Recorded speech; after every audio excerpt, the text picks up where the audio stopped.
Delhi Noida border पर डटे किसान, जहां पर किसानों ने सरकार को 7 दिनों का अल्टीमेटम दिया है। मांगे न मानने पर दोबारा दिल्ली कूच करेंगे किसान, इस तरह की चेतावनी दी गई है। तो दिल्ली नोएडा बॉर्डर पर डटे हुए हैं किसान। किसानों ने सरकार को 7 दिनों का अल्टीमेटम भी दे दिया है। मांगे न मानने पर दोबारा दिल्ली कूच करेंगे किसान, इस तरह की चेतावनी किसानों की तरफ से दी गई है। क्योंकि बीते कल हमने देखा दिल्ली कूच की तरफ से दिल्ली कूच का व्यापक असर जो है वो नोएडा दिल्ली बॉर्डर पर देखने को मिला, जहां पर लंबे जाम का सामना एक तरफ लोगों को करना पड़ा, वहीं किसानों की भारी तादाद बॉर्डर्स पर देखी गई। फिलहाल 7 दिनों का अल्टीमेटम किसानों की तरफ से दिया गया है सरकार से बातचीत को लेकर, मांगे पूरी करने को लेकर। और 7 दिनों के बाद अगर मांगे पूरी नहीं होती हैं तो एक बार फिर से किसान दिल्ली कूच करेंगे, इस तरह की चेतावनी किसानों की तरफ से दी गई है। भारी तादाद में किसान अपनी तमाम मांगों को लेकर ये दिल्ली कूच का ऐलान कर चुके हैं कि कल ट्रैफिक व्यवस्था पूरी तरह से चरमराती हुई नजर आई। लंबे जाम का लोगों को सामना करना पड़ा क्योंकि बॉर्डर्स पर सुरक्षा मुस्तैद प्रशासन की नजर आ रही थी। किसानों को दिल्ली कूच करने से रोकने के लिए भी व्यवस्थाएं की गई थी। सिक्योरिटी टाइट थी बॉर्डर्स की। ऐसे में अधिकारियों ने किसान नेताओं से बातचीत की और जानकारियां सामने आई कि किसान नेताओं की तरफ से फिलहाल स्थिति को देखते हुए ये कूच आगे टाल दिया गया। 7 दिनों का अल्टीमेटम जो है सरकार को दिया गया है कि उनकी मांगे माने, और अगर नहीं मानते हैं मांगे तो उसके बाद किसान एक बार फिर से दिल्ली कूच करेंगे। तो डटे हैं बॉर्डर्स पर किसान। 7 दिनों का अल्टीमेटम सरकार को दे दिया गया है किसानों की तरफ से। दिल्ली नोएडा बॉर्डर पर किसान डटे हुए हैं। ग्रेटर नोएडा से किसानों का ये दिल्ली कूच शुरू हुआ। हमने कल तस्वीरें भी लगातार आप तक पहुंचाई, जहां पर लगातार दिल्ली जाने की मांग करते हुए, संसद का घेराव करने की बात करते हुए किसान नजर आ रहे थे। लेकिन क्योंकि अधिकारियों ने बातचीत की किसान नेताओं से और आखिरकार किसान नेताओं ने ये कहा कि हम सरकार को 7 दिनों का अल्टीमेटम देते हैं, चेतावनी देते हैं, और अगर 7 दिनों में उनकी मांगे नहीं मानी जाती है तो दोबारा दिल्ली कूच करेंगे किसान। विस्तार से जानकारियों के साथ और तस्वीरें हम तक पहुंचाने के लिए मेरे सहयोगी मोहित हमारे साथ जुड़ गए हैं। मोहित, कल अधिकारियों ने बातचीत की किसानों से और उन्हें समझाया गया, लेकिन किसानों की तरफ से 7 दिनों की वार्निंग दी गई है। 7 दिनों में अगर मांगे नहीं मानी जाती है तो एक बार फिर से दिल्ली कूच करने वाले हैं। बॉर्डर से क्या तस्वीरें, क्या जानकारियां? मुझे लगता है कई सारे किसान नेता भी आपके आसपास मौजूद हैं, उनसे बात करें। बिल्कुल स्वाति, आप सही कह रही हैं। हमारे साथ बातचीत करने के लिए सुखवीर खलीफा साहब हैं, आप किसान नेता हैं। मुझे एक बात बताइए, सरकार ने आपको 7 दिन का अल्टीमेटम, आपसे बातचीत हुई, आपने 7 दिन का अल्टीमेटम भी दिया है। अब सरकार की तरफ से ये कहा गया है कि मुख्य सचिव स्तर की वार्ता होगी। वार्ता में क्या कुछ बात होने की उम्मीद है? और दूसरा सवाल ये है कि अगर वार्ता विफल होती है तो अगला कदम क्या है? निश्चित तौर पर हमारी नीति बिल्कुल स्पष्ट है। अगर समाधान नहीं करा तो फिर हम दोषी नहीं हैं। हम जनता के लिए उनकी पीड़ा को देखकर, उनकी दुख तकलीफ में हम शामिल हैं, परंतु हमारी पीड़ा को भी देखा जाए। 40-40 साल पुरानी समस्या है। 10% प्लॉट हमारा बनता है, जो हम 100% आपको ज़मीन देते हैं। आपसे हमने प्रति कर लिया है 90% का। 10% प्लॉट देना तय हुआ, आपने 5% क्यों दिया? हम कोर्ट गए, कोर्ट ने भी हम मोहर लगाई।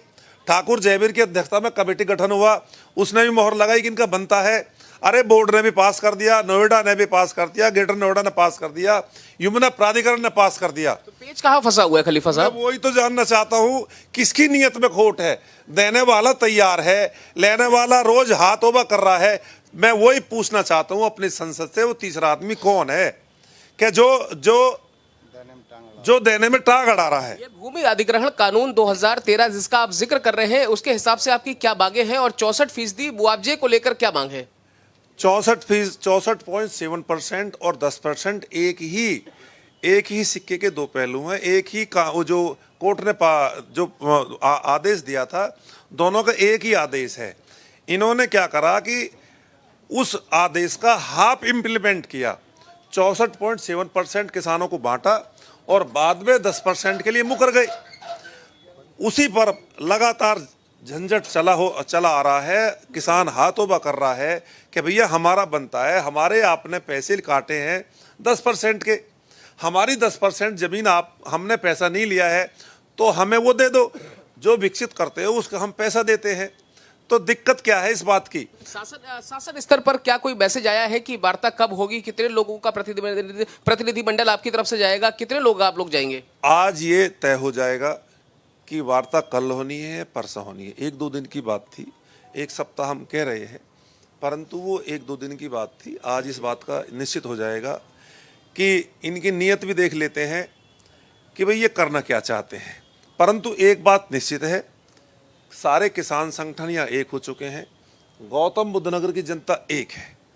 हम पूरी प्रीति से, पूरे विश्वास के साथ में, पूरे जुनून से हम दृढ़ निश्चय कर चुके हैं कि अपना 10% प्लॉट लिए बगैर, आबादी का निस्तारण कराए बगैर और नए कानून के हिसाब से अपना बेनिफिट लेना और मुआवजा लेना, या प्लॉट जो हमारा 20% उसमें बनता है, हमको सब चाहिए। अब धरातल पर हम गैर कानूनी कहाँ हैं? खलीफा साहब, मुझे एक बात और बताइए। खनौरी बॉर्डर पर हम तस्वीरें देख रहे हैं, 9 महीनों से किसान डटे हुए हैं। वो कह रहे हैं कि हमारी मांगे तो अब तक मानी नहीं गई। अगर स्थिति यहाँ भी ऐसी बनती है और सरकार से आपकी वार्ता विफल रहती है तो फिर आपका अगला कदम क्या होगा? क्योंकि वो तो कह रहे हैं कि साहब 9 महीने में हमारी तो मानी नहीं, और फिर क्या 6 दिसंबर को जब सारे किसान संगठनों ने दिल्ली कूच करने की बात कही है तो क्या आप लोग भी उसी दिशा में बढ़ेंगे?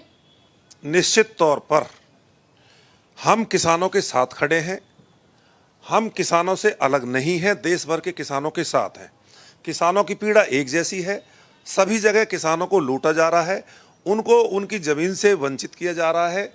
और सही मायने में अगर इन्होंने समाधान नहीं किया, मैं आपके चैनल के माध्यम से बताना चाहता हूं, हम फिर बैठकर एक मजबूत निर्णय लेंगे और मजबूत निर्णय में फिर वो दिल्ली कूच होगा। लेकिन मैं जो पीछे पढ़ पा रहा हूँ उसमें लिखा है कि अब की बार आर पार, तो मतलब आर पार की लड़ाई के मूड में है पूरी तरह से। हम कसम खाकर कहते हैं कि पीछे नहीं हटेंगे, अपना वाजिब हक लेकर ही जाएंगे। मांग है आपकी भी, आपने पूरी तरीके से मन बना लिया है कि इस बार आर होगा, पार होगा, खुल के तकरार होगा, ये तय है? जी, किसान कभी भी तकरार को राजी नहीं है। परमात्मा से डेली यज्ञ करते हैं, 25 तारीख से लिखड़े हुए हैं और हवन पर सुबह बैठते हैं कि इनकी बुद्धि शुद्ध करें। बॉर्डर पे तो तस्वीरें तकरार वाली आई थी, शंभू बॉर्डर पर आई थी, सिंगू बॉर्डर पर आई थी ना। आखिर आप ही बताओ कि हम इससे ज्यादा और करें तो करें क्या? भाई, हमने प्रदेश के मुखिया तक अपनी आवाज पहुंचा दी, जिले के मुखिया तक आवाज पहुंचा दी, हमने जो अथॉरिटी के मुखिया उनसे आवाज पहुंचा दी। अरे एक देश का मुखिया बच्चों आवाज देने के लिए आए, जो पुलिस ने हमें यहाँ रोक लिया। किस गाँव से आए हैं, कहाँ से आए? मेरा गाँव कौंडली बांगर है, जयप्रकाश आर्य नाम है। पर भारतीय किसान परिषद राष्ट्रीय अध्यक्ष सुखबीर खलीफा जी हैं हमारे, जिनसे भी आपने बात करी है।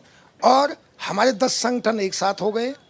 अब कोई नहीं रोक सकता। एक थोड़ी है, आप देख लो इस सरकार की नीति तो बिल्कुल समानता का मुआवजा नहीं दिया। मोहित, सरकार से मांग अपनी मनवाने के लिए लगातार वो इस तरह की बातें कहते हुए किसान नेता नजर आ रहे हैं। किसानों का कहना है कि उनकी मांगे मानी जाए और उसके लिए 7 दिनों का अल्टीमेटम दिया है।